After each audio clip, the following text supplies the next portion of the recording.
आपण पाहत आहात BCCN न्यूज. बस प्रवासात दागिने लंपास करणारी महिलांची टोळी LCBने केली गजाआड. सोलापूर जिल्ह्यातील 4 महिलांकडून 2 लाखाचे दागिने जप्त.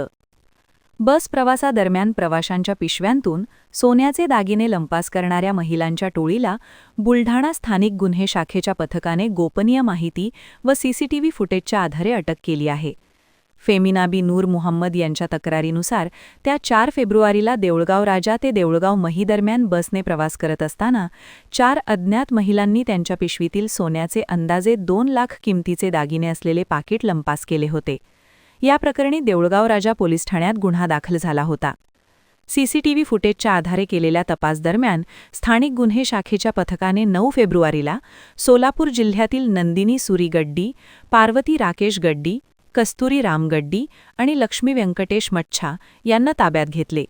फिर्यादीने आरोपींची ओळख पटविल्यानंतर त्यांना अटक करण्यात आली आहे.